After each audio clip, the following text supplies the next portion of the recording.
ये ड्रग्स की सप्लाई और उसका मैन्युफैक्चरिंग एक बड़े पैमाने पे किया जा रहा है। विदेशी महिला क्रिमिनल को पकड़ा और उसके पास से अंदाजन 25 लाख रुपए की ड्रग्स बरामद हुई। तेलंगाना राज्य में चेरापल्ली नाम के इंडस्ट्रियल एरिया में केमिकल्स फैक्ट्री के तौर पे ये मैन्युफैक्चरिंग चालू थी। ये सब साहित्य से निर्माण होने वाली ड्रग्स की अंदाजन अंतर्राष्ट्रीय कीमत 12,000 करोड़ के आसपास अंदाजन आंकी जा रही है।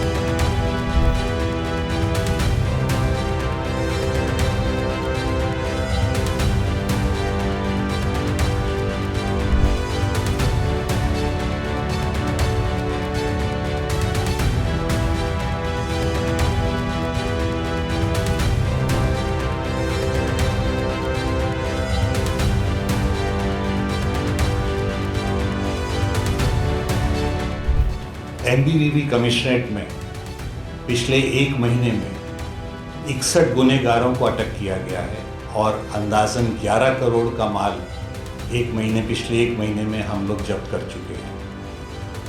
इस तरह की मुहिम चालू होते हुए हमारे सामने ये आया कि ये ड्रग्स की सप्लाई और उसका मैन्युफैक्चरिंग एक बड़े पैमाने पे किया जा रहा है।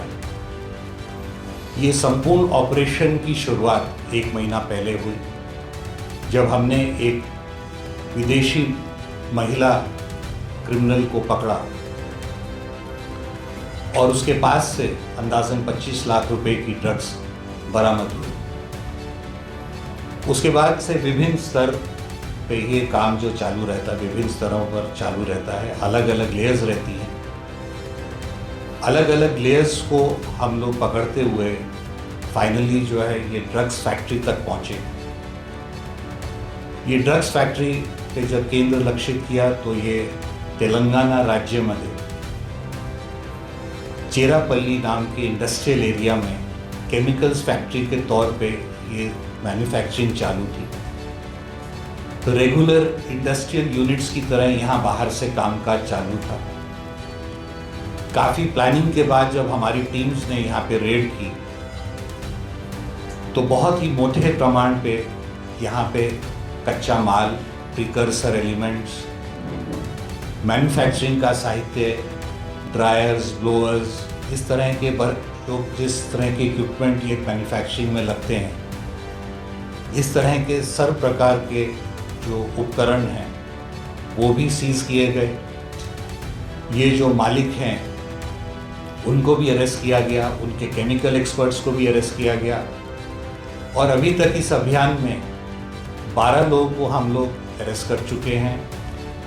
ये जब सारे फैक्ट्री की जब हमने तलाशी ली तो उसमें बहुत ही मोटे प्रमाण पर अंदाजन 32,000 लीटर का केमिकल प्रिकर्सर्स, अंदाजन 1000 किलो के अलग अलग केमिकल पाउडर्स, तैयार माल, कच्चा माल, इस तरह का बहुत ही व्यापक प्रमाण पे जो है सीजर किया गया। ये सब साहित्य से निर्माण होने वाली ड्रग्स की अंदाजन अंतर्राष्ट्रीय कीमत 12,000 करोड़ के आसपास अंदाजन आंकी जा रही है और इसमें अभी तक 12 लोग टोटल अरेस्ट हुए हैं, जिसमें फैक्ट्री के मालिक, केमिकल एक्सपर्ट, एक फॉरेन नेशनल और बाकी के गुनहगार हैं। प्रिलिमिनरी इन्वेस्टिगेशन से पता चलता है कि यहाँ से पूरे एमएमआर रीजन में, बाकी महाराष्ट्र में, अन्य राज्यों में और अभी तपास चालू है, पर ऐसा लगता है कि इसमें कुछ फॉरेन लिंक्स भी हो सकते हैं। ऑलरेडी एक फॉरेन नेशनल की अरेस्ट हो चुकी है। ये बड़े पैमाने पे यहाँ से सप्लाई की जा रही थी।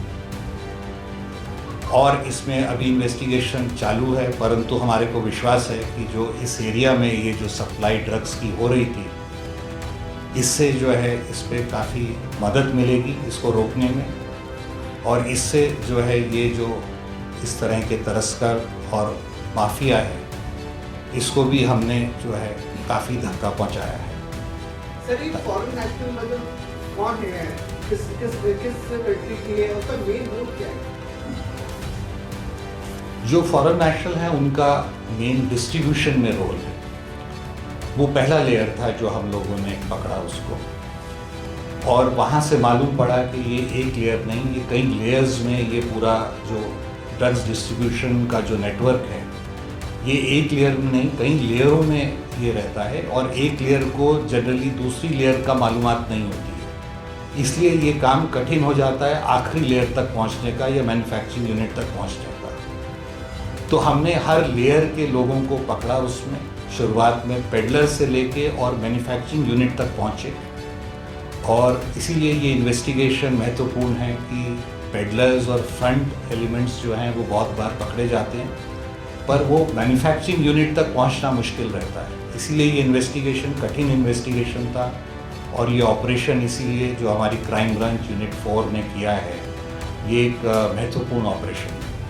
सर, तेलंगाना राज्य में तेलंगाना पुलिस को कानो कान खबर नहीं हुई, और एमबीबीएस पुलिस ने वहाँ पे रेड करके इतने बड़े पैमाने पे फैक्ट्री को उजागर किया, कैसे संभव हुआ?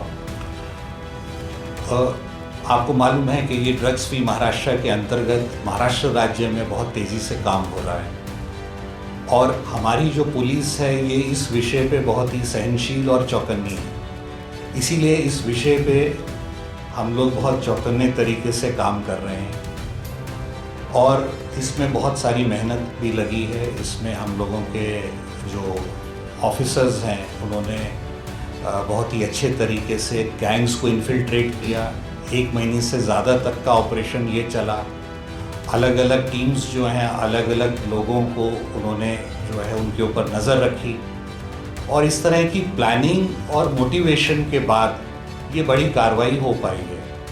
बाकी सब एजेंसीज भी अपने अपने तरीके से कार्रवाई करते हैं, पर ये यश जो है हमारी टीम को मिला उनकी मेहनत की वजह से, उनकी अच्छी प्लानिंग की वजह से।